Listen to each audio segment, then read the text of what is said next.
Ça se dispute, dernière de la saison, avec Nicolas Domenach et Alexis Brézet, qui a gentiment accepté de remplacer Éric Zemmour, déjà parti en vacances. Il est irremplaçable.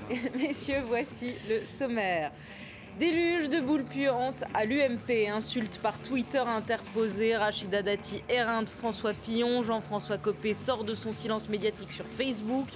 L'UMP en mode sulfateuse, vous commenterez. La politique économique version Montebourg. Le ministre de l'économie veut restituer 6 milliards d'euros de pouvoir d'achat aux Français à la rentrée. Il prépare un projet de loi en ce sens. Que cherche le justicier plus tellement masqué du gouvernement? À quoi joue Montebourg? Vous répondrez. Raid israélien contre roquettes palestiniennes. La guerre se répète encore et encore au Proche-Orient. Pourquoi cette nouvelle escalade? Qui peut arrêter ça? On en dira un mot. Vous n'oubliez pas de réagir sur Twitter, #CSD. Mais d'abord, Alexis, est-ce que vous aimez le foot? Je suis d'abord pas un spécialiste, je suis pas un fanatique. Je regarde quand il y a la Coupe du Monde. Mais un petit peu. Voilà, j'ai regardé un petit peu. Est-ce que vous avez regardé la semaine dernière les demi-finales et notamment le fameux Allemagne-Brésil? Oui, je l'ai regardé. Alors vous l'avez regardé, ça tombe bien, Éric Zemmour aussi. Éric Zemmour qui était à votre place, qui s'était essayé en Nostradamus du football. Voilà ce qu'il avait prédit donc pour la demi-finale Allemagne-Brésil. Ils vont perdre contre le Brésil. Je prends les paris. Ouais. Ils vont perdre. Et on va avoir une finale Brésil-Argentine. Ouais. Voilà, je prends les paris aujourd'hui.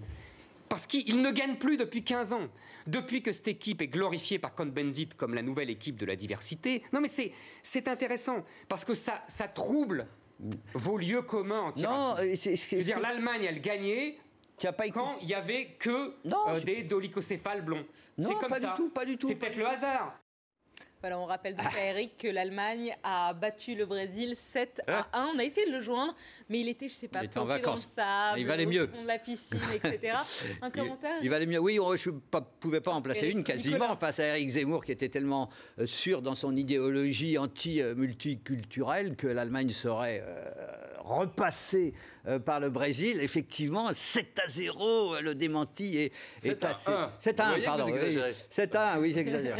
Exact. 7-1, le démenti est quand même assez cinglant. Alors, bon, les idéologues ont un avantage sur les politiques, c'est qu'ils peuvent être aveuglés. La sanction n'intervient pas, alors que la sanction sera évidemment plus sévère pour le sélectionneur de l'équipe du Brésil et pour la présidente Dilma Rousseff, qui est soumise à réélection prochainement. Et je pense que ça lui coûtera cher, cette défaite-là. Mais on va voir pour la finale. Moi, j'avais parié sur l'Argentine. Je ne veux pas faire encore plus mal à Éric Zemmour. Alors, Éric, on l'a quand même eu au téléphone. Il nous a quand même expliqué que l'Allemagne allait perdre face à l'Argentine et que l'Argentine allait gagner. On verra donc.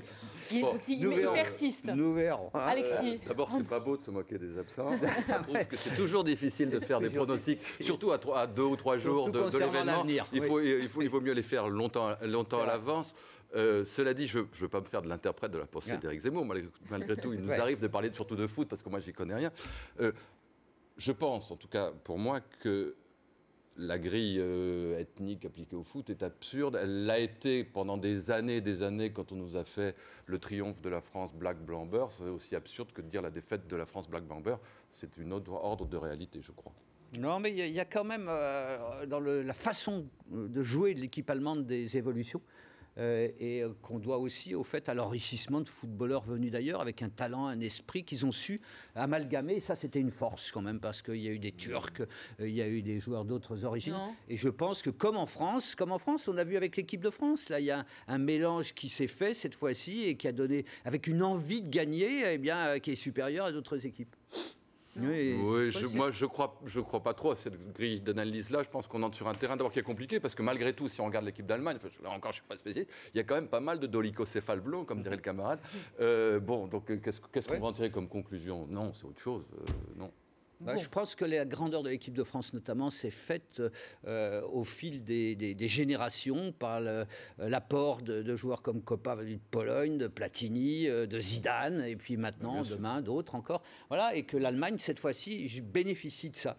Alors maintenant, est-ce que Messi, nous verrons, on ne va pas s'amuser au pronostic. Et moi, j'avais parié sur Messi, et il est très soit dit, moi, Je répète que je connais peu non, je m'en garderai bien. Mais moi, j'ai toujours entendu dire que le football, c'est un jeu qui se joue à 11 et c'est l'Allemagne qui gagne à la fin. Elle gagnait avant, elle gagne aujourd'hui. Je ne vois pas très bien les conclusions qu'on peut en tirer du fait de la composition de l'équipe d'Allemagne. Bon, le truc, c'est que l'Allemagne gagne. Voilà. Donc je répète aux téléspectateurs, Éric Zemmour prédit une défaite de l'Allemagne dimanche prochain face à l'Argentine.